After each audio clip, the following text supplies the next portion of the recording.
Ya, Edwin, seperti yang tadi kita sampaikan bahwa memang selama tahun 2025 ini sejumlah peristiwa terjadi di negeri ini. Di antaranya ada demo tuntut tunjangan DPR, ada kasus keracunan menu makan bergizi gratis, ada polemik ijazah Jokowi dan juga bencana banjir bandang dan longsor yang melanda 3 provinsi di Sumatera, Edwin. Tanpa berlama-lama saudara, berikut kami hadirkan rangkuman peristiwa penting yang terjadi sepanjang 2025. Halo Sobat Kompas TV, sepanjang tahun 2025 banyak peristiwa penting terjadi. Mulai dari demo yang terjadi pada bulan Agustus lalu, keracunan makanan bergizi gratis, kemudian ada juga polemik ijazah Jokowi hingga bencana banjir dan tanah longsor di Sumatera. Seperti apa ulasannya?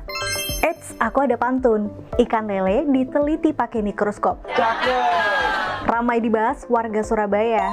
1 tahun kita rangkum dalam cerita Kaleidoskop, Kompas TV independen terpercaya. Nah, kita mulai dari berita politik. Agustus kemarin, Indonesia ramai dengan gelombang demonstrasi. Awalnya, aksi ini dipicu dari isu kenaikan tunjangan anggota DPR. Tapi, ceritanya nggak sampai situ. Demonstrasi berubah jadi tuntutan yang lebih besar.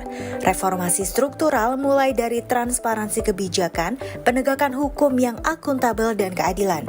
Situasi makin panas setelah terjadi insiden rantis Brimob tabrak ojek online Afan Kurniawan. Kejadian ini jadi titik balik, memicu protes yang lebih luas dan kecaman terhadap tindakan aparat. Sebagai catatan ya teman-teman, setiap warga negara berhak menyuarakan pendapatnya. Namun, kebebasan berpendapat harus dilakukan secara damai, tertib, dan jangan terprovokasi untuk melakukan perusakan. Lalu bagaimana respon pemerintah? Presiden Prabowo Subianto pun turun tangan. Ia bertemu para ketum partai, mencabut sejumlah kebijakan yang diprotes, dan membentuk Komisi Reformasi Kepolisian untuk merespons tuntutan publik. Sepanjang tahun 2025 ada juga salah satu polemik yang nggak selesai-selesai, tuduhan ijazah palsu Joko Widodo. Semua berawal dari tuduhan sejumlah pihak termasuk Roy Suryo CS yang meragukan keaslian ijazah Joko Widodo. Apa respon Pak Jokowi? Ia pilih langkah melaporkan Roy Suryo CS ke Polda Metro Jaya atas dugaan pencemaran nama baik. Makin panas saat Polda Metro Jaya menetapkan Roy Suryo CS sebagai tersangka. Eits, ini belum selesai.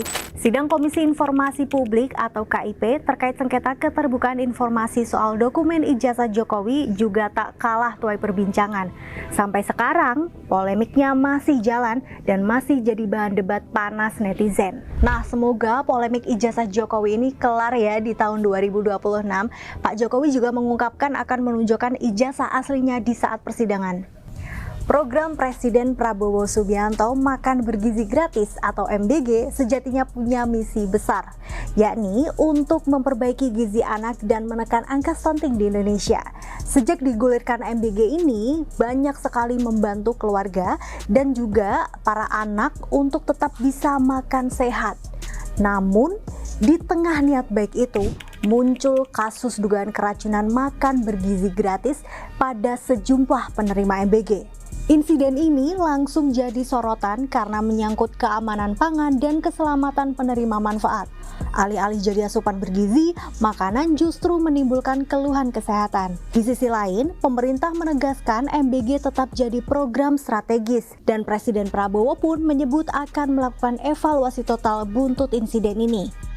Pengawasan dapur, kualitas bahan hingga distribusi makanan diungkap akan diperketat agar manfaat MBG tetap jalan tanpa mengorbankan keselamatan. Kita berharap ya teman-teman, semoga kasus keracunan makanan bergizi gratis ini tidak terulang lagi. Ke peristiwa yang terakhir, sahabat Kompas TV, bencana alam, banjir dan longsor melanda Pulau Sumatera yang juga menjadi duka yang mendalam untuk kita semua.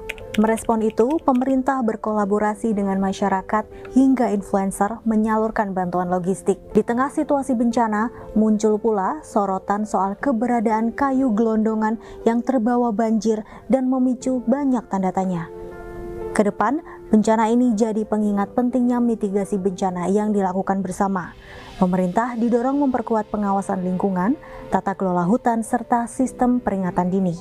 Insya Allah kita dengan kerjasama erat, teamwork yang baik, kita bisa segera menghadapi musibah ini, segera memberi solusi-solusi kepada kesulitan rakyat sekarang ini. Mengakhiri tahun 2025, semua kejadian menjadi pengingat kita untuk lebih kuat dan saling jaga. Selamat tahun baru, semoga tahun depan menjadi harapan baru. Sampai jumpa.